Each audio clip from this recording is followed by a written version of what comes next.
السلام عليكم ورحمة الله وبركاته.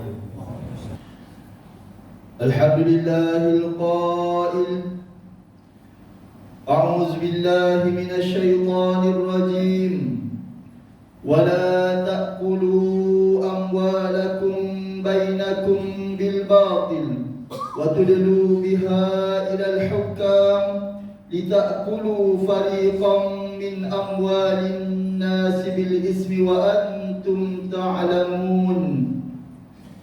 أشهد أن لا إله إلا الله وحده لا شريك له وأشهد أن محمدا عبده ورسوله.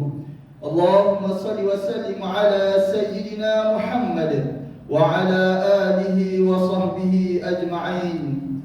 أما بعد، فيا أيها المسلمون اتقوا الله، أوصيكم وإياي بتقوى الله، فقد فاز المتقون. قال الله تعالى: يا أيها الذين آمنوا اتقوا الله حق تقاته ولا تموتن إلا وأنتم مسلمون. Muslimin yang dirahmati Allah Subhanahu wa taala sekalian, saya menyeru agar kita bersama-sama meningkatkan ketakwaan kita kepada Allah Subhanahu wa taala dengan melaksanakan segala perintahnya dan meninggalkan segala larangannya. Marilah kita memberi sepenuh tumpuan kepada khutbah yang disampaikan. Janganlah berbual-bual dan berleka-leka dengan telefon bimbit. Semoga khutbah ini memberi manfaat kepada kita semua.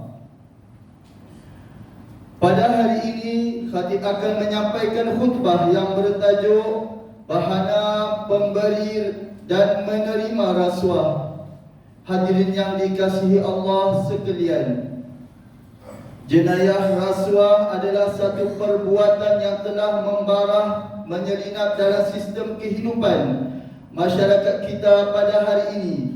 Dewasa ini, tomahan yang dilemparkan sama ada realiti atau persepsinya, isu-isu rasuah, penyelewengan dan salah guna kuasa sering dikaitkan dengan politik, sektor perkhidmatan awam, sektor ekonomi, perdagangan, keselamatan dan sebagainya. Ia meliputi kesalahan pemberi, menawar penerima suapan, tuntutan palsu, penipuan, transaksi dan dokumen untuk kepentingan individu, keluarga dan golongan-golongan tertentu. Inilah bentuk-bentuk kesalahan yang jelas merupakan pengkhianatan terhadap amanah yang diberikan. Hadirin jemaah sekalian, sesungguhnya perbuatan rasuah adalah haram di sisi Islam, berdosa besar serta dimurkai oleh Allah Subhanahu wa taala. Hal ini sebagaimana yang dijelaskan melalui firman Allah Subhanahu wa taala dalam surah Al-Baqarah ayat 188 yang dinyatakan pada mukadimah khutbah ini bermaksud, dan janganlah sebahagian kamu memakan harta sebahagian yang lain di antara kamu dengan jalan yang batil, dan janganlah kamu membawa urusan harta itu kepada hakim supaya kamu dapat memakan sebahagian daripada harta benda orang lain itu dengan cara berbuat dosa, padahal kamu mengetahui. Manakala disebut dalam sepotong hadis yang mengingatkan kita tentang haramnya perbuatan rasuah yang diriwayatkan oleh Abdullah bin Amr radhiyallahu anhu bahawa Rasulullah sallallahu alaihi wasallam bersabda, La'anallahu ar-rashi wal murtashi. Allah Subhanahu wa taala melaknat pemberi rasuah dan penerima rasuah. Riwayat Ibnu Hibban.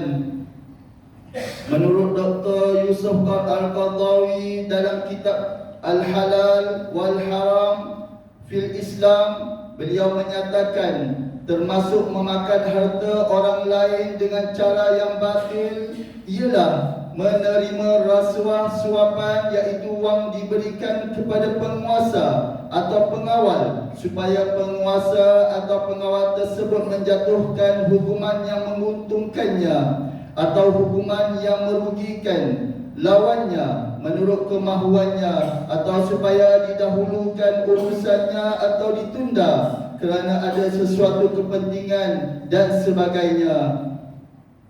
Manusia yang sanggup melakukan jenayah rasuah ini,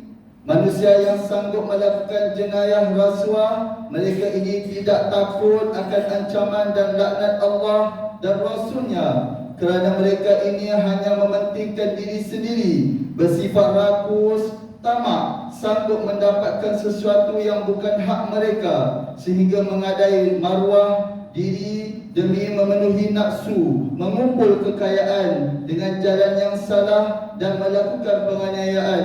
Golongan ini sebenarnya telah berlaku zalim terhadap diri sendiri dan orang lain, serta mengkhianati amanah yang dipertanggungjawabkan atas bahu-bahu mereka. Rezeki yang diperolehi daripada sumber haram diberikan pula kepada anak, isteri dan ahli keluarga. Maka bagaimanakah hendak melahirkan zuriat yang soleh dan solehah, keluarga yang ada mawaddah dan sakinah? Lebih malang lagi, hilanglah keberkatan dalam rezeki yang diperolehi. Ingatlah peringatan baginda sallallahu alaihi wasallam dalam hadis yang diriwayatkan oleh Jabir bin Abdullah radhiyallahu anhuma, innahu la yadkhulul jannah lahmun nabata min suh an-naru awla bih. Sesungguhnya tidak akan masuk syurga setiap daging yang tumbuh dari sumber yang haram, maka nerakalah lebih layak untuknya. Riwayat Ahmad. Hadirin sekalian, perbuatan rasuah merupakan satu bentuk pengkhianatan terhadap amanah yang dipertanggungjawabkan. Terdapat 3 kesan buruk yang sangat besar akibat jenayah rasuah yang berlaku, iaitu pertama, pelaku rasuah pemberi penerima atau orang tengah yang menjadi perantara telah melakukan satu bentuk kezaliman. Hal ini berlaku apabila suapan rasuah kepada pihak yang menerima telah mengubah sesuatu keputusan yang memihak kepada dirinya, dalam masa yang sama menafikan hak orang lain.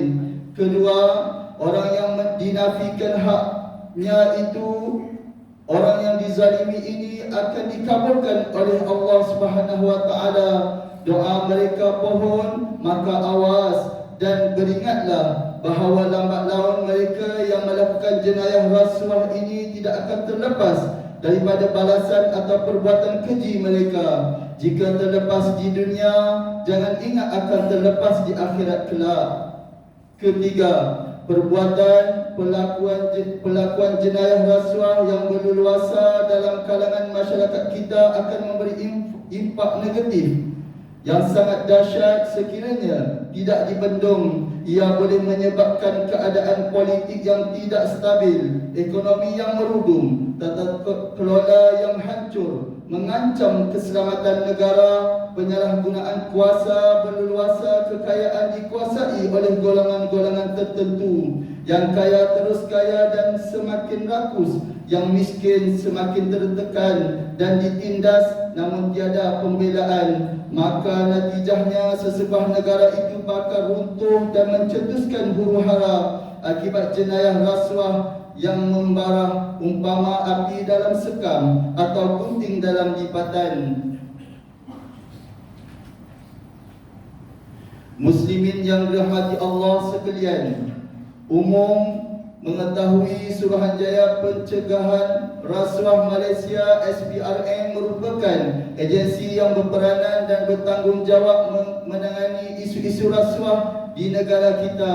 Dalam usaha SPRM memerangi jenayah rasuah, salah guna kuasa dan penyelewengan, agensi ini juga memerlukan sokongan dari agensi-agensi kerajaan yang lain, termasuk sektor swasta, korporat, golongan profesional serta pelbagai lapisan masyarakat umumnya, agar berganding bahu bersama-sama SPRM dalam kerangka memerangi jenayah rasuah dan berusaha bersungguh-sungguh menjadikan Malaysia sebagai negara yang bebas rasuah. Member juga menyeru semua pihak agar sama-sama berusaha memerangi jenayah rasuah dalam negara kita sama secara serius demi memperkasa urus takbir dan tata kelola terbaik dalam perkhidmatan kerajaan. Agensi-agensi badan berkanun, badan swasta dan pelbagai lapisan masyarakat umumnya, inilah yang dikehendaki dan selaras dengan tuntutan syarak, juga mendorong hasrat kerajaan dalam usaha meningkatkan integriti serta kualiti penyampaian perkhidmatan. Hadirin sekalian, mengakhiri khutbah hari ini, marilah kita sama-sama menghayati pengajaran berikut. Pertama, umat Islam hendaklah sedar Allah dan Rasulnya melaknat pelaku rasuah yang terdiri daripada pemberi, penerima dan perantara perbuatan tersebut. Kedua, hindarilah rasuah kerana orang yang melakukan perbuatan rasuah tidak mempunyai harga diri kerana sanggup mengadai maruah demi kepentingan peribadi dan menafikan hak orang lain. Ketiga, umat Islam hendaklah memastikan rezeki yang dicari dan diinfakkan adalah satu sumber yang halal untuk memperolehi kebahagiaan di dunia dan keselamatan di akhirat. A'udzubillahi minasyaitonirrajim.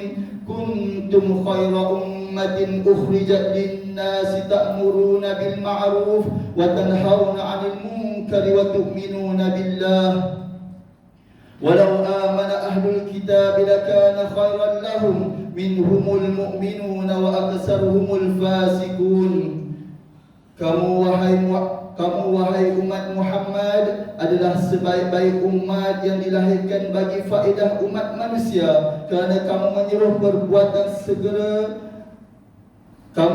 berbuat segala perkara yang baik dan melarang daripada segala perkara yang salah, buruk dan keji. Serta kamu pula beriman kepada Allah dengan sebenar-benar iman. Dan kalaulah ahli kitab Yahudi dan Nasrani itu beriman sebagaimana ia semestinya, tentulah iman itu menjadi baik bagi mereka. Tetapi di antara mereka ada yang beriman dan kebanyakannya mereka orang-orang yang fasik. Ayat surah Al-Imran ayat 110. Barakallahu li wa lakum fil Qur'anil azim. ونفعني وإياكم بما فيه من الآيات والذكر الحكيم وتقبل مني ومنكم تلاوته إنه هو السميع العليم. أقول قولي هذا وأستغفر الله العظيم لي ولكم ولسائر المسلمين والمسلمات فاستغفروه إنه هو الغفور الرحيم.